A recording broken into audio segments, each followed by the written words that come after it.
আল্লাহর রাসূল সাল্লাল্লাহু আলাইহি ওয়াসাল্লাম বলেন, তোমরা যেখানেই তোমাদের জন্য নামাজের ওয়াক্ত হয়ে যায় সেখানে সালাত আদায় করে নাও, কারণ পুরা দুনিয়াটাই তো তোমাদের জন্য মসজিদ।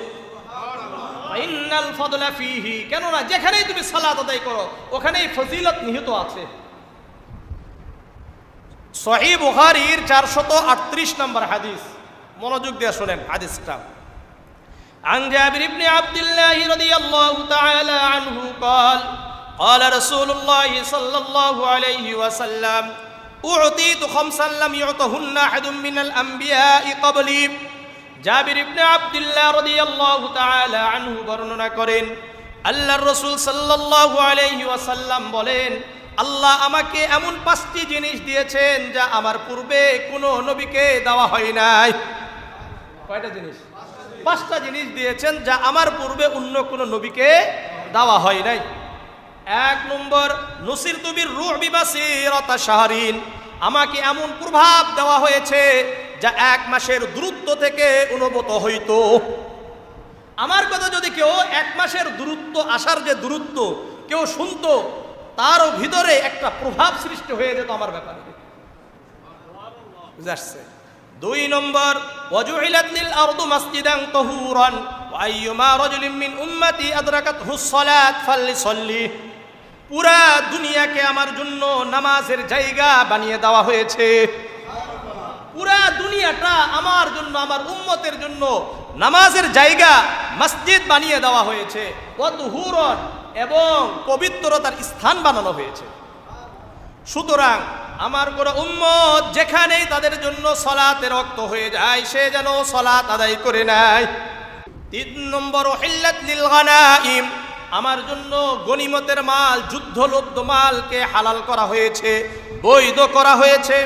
4 নম্বর, ওয়া কানা আন-নাবিয়্যু ইউবআসু ইলা কওমিহি খাসসাতান, প্রত্যেক নবীকে তার কওমের জন্য, তার গোত্রের জন্য, তার সমাজের জন্য, তার দেশের জন্য বিশেষ করে প্রেরণ করা হয়েছে। ওয়াবুইস্তু ইলান নাসি কাফাতান, আর আমাকে পুরা দুনিয়ার জন্য প্রেরণ করা হয়েছে। দুনিয়াতে যত নবী আসছেন কাউকে তার গোত্রের জন্য, সমাজের জন্য, দেশের জন্য প্রেরণ করছে, আর আমাকে পুরা দুনিয়ার জন্য প্রেরণ করছে। ওয়ামা আরসালনাকা ইল্লা রাহমাতাল লিল আলামিন, আল্লাহ বলেন আমি আপনাকে পুরা দুনিয়ার জন্য রহমত হিসাবে প্রেরণ করেছি।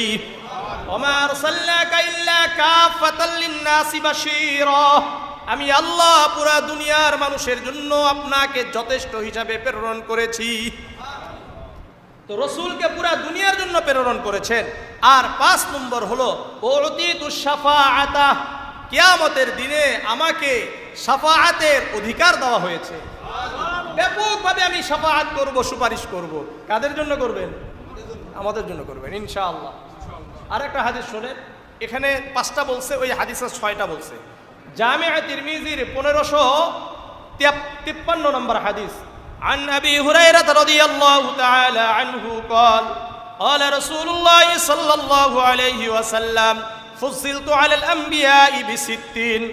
আবু হুরায়রা রাদিয়াল্লাহু তাআলা আনহু বর্ণনা করেন, আল্লাহর রাসূল সাল্লাল্লাহু আলাইহি ওয়াসাল্লাম বলেন, আমাকে অন্যান্য নবীদের উপর 6টি জিনিস দিয়ে প্রাধান্য দেওয়া হয়েছে।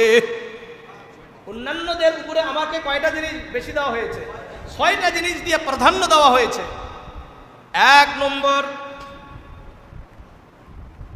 উতিতু জাওয়ামিআল কালিম, আমাকে জাওয়ামিআল কালিম হিসাবে প্রেরণ করা হয়েছে। অনেক কথাকে সংক্ষিপ্ত আকারে আমি বুঝাইতে পারি। ব্যাপক কথা এটা সংক্ষিপ্ত আকারে আমি কি করতে পারি? বুঝাইতে পারি। আল্লাহ রাসূলের সংক্ষিপ্ত কথা, এর ভিতরে অনেক ব্যাখ্যা রয়েছে। অনেক কি আছে? ব্যাখ্যা আছে। 2 নম্বর, নুসিরতু বির-রু'বি, আমাকে প্রভাব দেওয়া হয়েছে ওই যে 1 মাসের দূরত্বে।